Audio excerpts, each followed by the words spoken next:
Hi, my name is Deepak Mishra, and I would like to say you namaste. My question is I'm an Hindu, and I have married a Muslim girl in India, and inshallah, she will be here in Saudi Arabia in coming next month. You know what? When I told her that I'll be going to visit Dr. Zakir Naik's speech, so she told, please don't go to him. He says bad about Shias, and she's a Shia actually. So she told, no, don't go to him. And her mother-in-law also told, no, please, you don't go. If you go to him, he will tell you bad about Shia, and you will leave me. So that is the first doubt which I'm having in my mind. And the second thing is, I have a generic question in the sense that if we say that everything is God and everything belongs to God in Hindu and Muslim religion, so why God wants everybody of us to worship Him? Why is He created us in any forms of religion when you talk about the creation? Why is He created us? Why He wants us to worship? Why He wants us to take so much of pains to worship Him? And why He doesn't ask animal or anybody else to worship Him? Why only human beings? Thanks. Brother asked two questions. Before he asked the question, he told me namaste. Brother, do you know the meaning of namaste? No. People say hi. And what is the meaning of hi? See, when I say assalamu alaikum wa rahmatullahi wa barakatuh, the meaning is may peace, blessings and mercy of Allah be on you. You told me namaste. I have to reply. Correct? And if I don't reply, you'll tell me what kind of a person is he. Correct? I'm asking you what is the meaning of namaste. You now see, for me, namaste is like I am saying hi to you, I am saying assalamu alaikum to you. But yeah, for you, please forgive me. If I abuse you and I tell my abuse means you're a good person, will you believe in that? If I know the word. If I tell ullu, you know ullu. Ullu in Urdu, Hindi means owl. In English, owl means a wise person. But ullu in Hindi means what? Ullu means? Bewakoof. Yeah, bewakoof. So the English people will think I'm praising you, calling you a wise person. But you know I'm calling you a fool. Now I know the meaning of namaste. That's the reason I didn't reply yet. You don't know the meaning. You have told me namaste. I know the meaning, therefore I didn't reply. The meaning of namaste is, it comes from the Sanskrit word idam namame, meaning I bow down to you. Do you want to bow down to me? Absolutely. You can bow down to the person who is having so much of knowledge. That's right.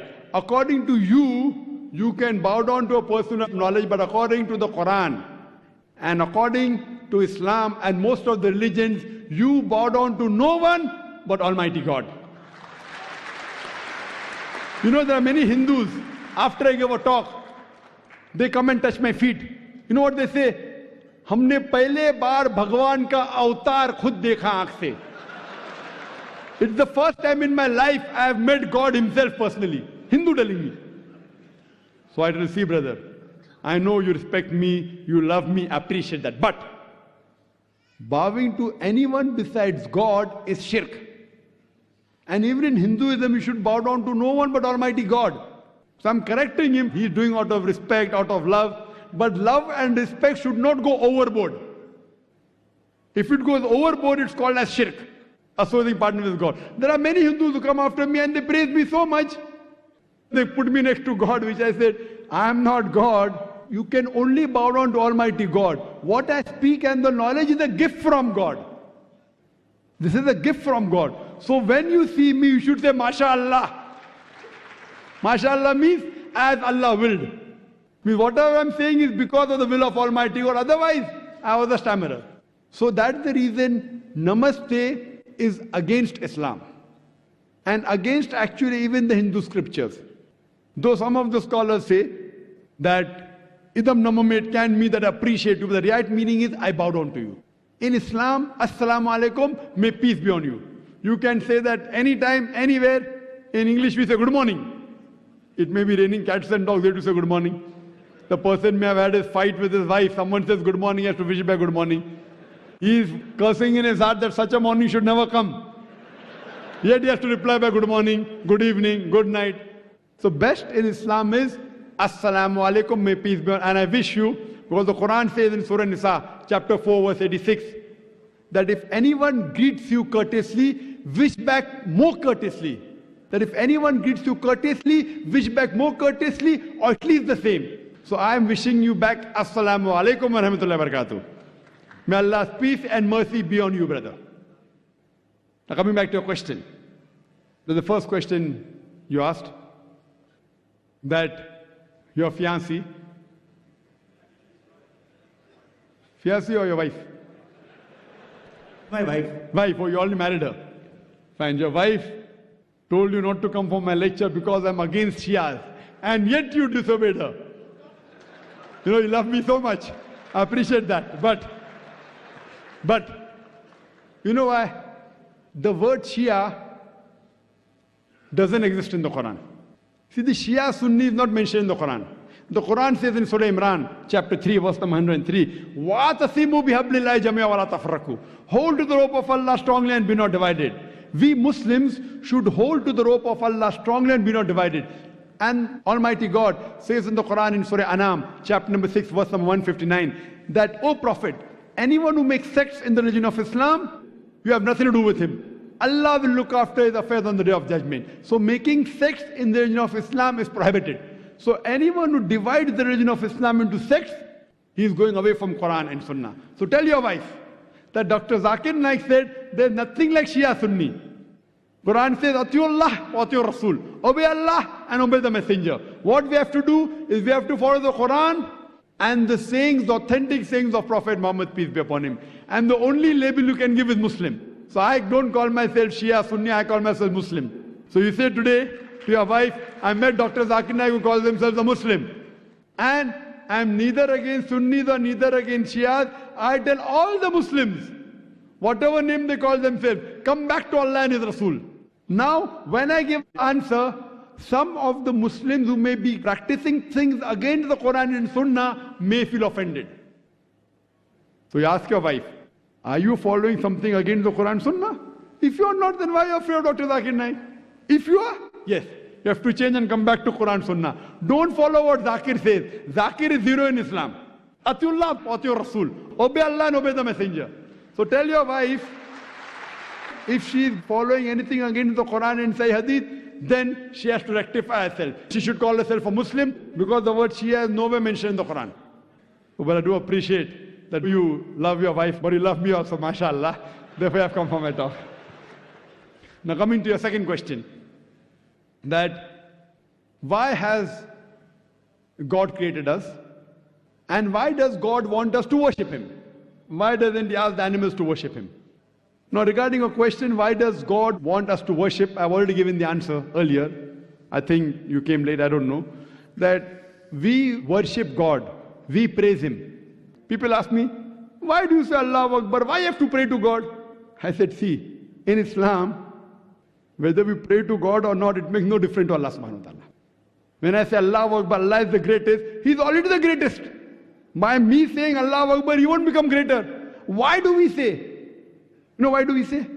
Because when I praise anyone, whenever I call anyone great, it's a human tendency, I try and follow His commandments. So the reason we praise Allah is not so that He becomes greater. When we praise Allah, the moment we praise Him, whatever commandments He gives in the Quran, we follow it. So first we have to identify who is our Almighty God. And then what He says we have to follow. That is the reason Muslim means a person who submits his will to Almighty God.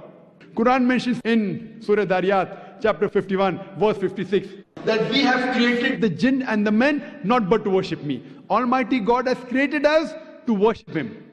And the reason He wants us to worship Him because He has given us the criteria. This is the instruction manual for the human being. The good and bad for the human being. Now when we worship Him, when we praise Him, but naturally we have to follow His commandments. And when we follow the commandments of Almighty God, it is beneficial for us. Like for example, when you go to a doctor and the doctor gives you prescription, do you follow his prescription or not? Yes. Yes. Why? Because you're sick. He is a doctor. Similarly, Almighty God has prescribed us in the Quran and the Sahih Hadith what is good and bad for the human beings. When we praise Him, when we worship Him, but naturally we follow His commandments. If you don't believe the person is a doctor, and if he gives you a prescription, will you follow it? No. So when you appreciate the doctor, you will follow his prescription. That's the reason we praise Almighty God and we worship Him, so that we can be good practicing human beings. You ask the question, why don't the animals worship Him? Our beloved Prophet Muhammad, he said that in Islam, all the other creations, except for the human beings and the jinn, they have a free will. All the other creation, they don't have a free will. The angels don't have a free will. The animals don't have a free will. All of them, they worship Almighty God. The animals, the trees, the mountains, all of them, they worship Almighty God. They are called as Muslims in Arabic. The jinn and the human beings, Almighty God has given us a free will. We can either follow Him or disobey Him. Now, Almighty God created us because it's mentioned in the Quran that the best creation of Almighty God is the human being. Besides our form and our body and the intelligence, He has given us a free will. We can either obey Him or disobey Him. Now, after He's given us a free will, He wants to analyze whether do we obey Him or not. All the other creatures like animals, trees, they have no free will. So it's nothing great that they worship Almighty God. It's good, alhamdulillah. But after a free will has been given to the human beings, as the Quran says in Surah Mulk, chapter number 16, verse number 2, Allazi khalaqal mauta wal hayata. It's Allah who has given you death and life to test which of you is good in deeds. So this life is a test for us for the hereafter. So after the free will has been given to us, you can either worship Him or not worship Him. If you worship Him, then you're following the commandment of God. You can have alcohol, you cannot have alcohol. If you don't have alcohol, then you're following His commandment. So in this way, Almighty God has given you the do's and don'ts, very few. The remaining thing, everything is optional on you. So these few do's and don'ts, if you take care of it, you are following the commandments, you're worshipping Him, and you will pass this test. This life is a test for the hereafter. Hope that answers the question, brother. Thank you.